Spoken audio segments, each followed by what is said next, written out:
see the whole concept of the CT scan in a diagram.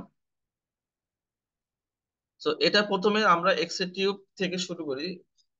এটা হচ্ছে X ray tube, এবং X ray টিউবের নিচে কি থাকে, ফিল্টার থাকে, এবং ফিল্টারের পরে থাকে কলিমেটর।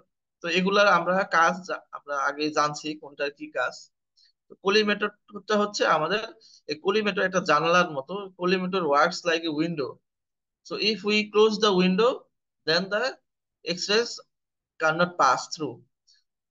আমরা যদি এই জানালাটা চাপাই দেই তাহলে স্লাইস থিকনেসটা কমে যাবে, ঠিক আছে।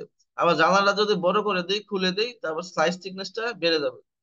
তার মানে কতটুকু এক্স-রে পাস হবে এই কলিমেটরটা কিন্তু কন্ট্রোল করে। তাহলে কলিমেটর পাস করে এক্স-রে রোগীর শরীরে ভেদ করলো, রোগীর শরীরে আসলো, এবং রোগীর শরীরে আসার পরে এবং এটা এই এক্স-রেটা কি পড়লো, ডিটেক্টরের উপরে পড়লো, ঠিক আছে? এবং এই ডিটেক্টর কি করলো, এই এক্স-রে যে আসলো, এই এক্স-রে ফোটনটাকে কি করলো, ইলেকট্রিক্যাল সিগন্যালে কনভার্ট করলো। তো ডিটেক্টরের ভিতরে আমরা জানি কি থাকে, ফটো ডায়োড থাকে বা ফ্লুরোসেন্স থাকে। এই ফটো ডায়োড গুলো কি করে, এক্স রে ফোটনটাকে লাইটে কনভার্ট করে, এবং এই লাইটটা আবার ইলেকট্রিক্যাল সিগন্যালে কনভার্ট হয়। And then the electrical signal goes to ADC. তো ADC means analogue to digital converter. Electrical সিগন্যালটাকে আমাদের তো এই ডিজিটাল ডাটা কি যাবে, আমাদের কম্পিউটারের প্রসেসর বা সিপিইউ তে যাবে। তো this digital data goes to computer processor, and then computer do the work. Computer arrange the and gives the Hounsfield unit to the each data.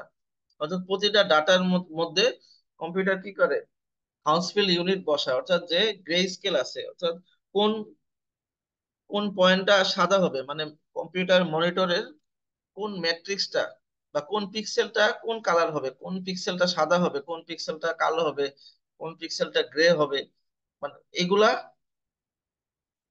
বসায় হচ্ছে ডিজিটাল ডাটা ক্যালকুলেশন করে। কারণ ডিজিটাল ডাটা তো সব জায়গায় একরকম হয় না, তাই না?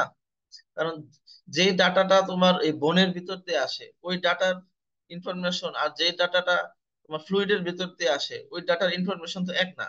তো ডাটার মধ্যে তারতম্য আছে। ডাটাটা কম্পিউটার কি করে, অ্যানালাইজ করে ওটা মনিটরে দেখানোর জন্য সে হাউসফিল্ড ইউনিট সিলেক্ট করে, এবং তারপরে আমরা কম্পিউটারে এটা ছবি আকারে দেখতে পারি।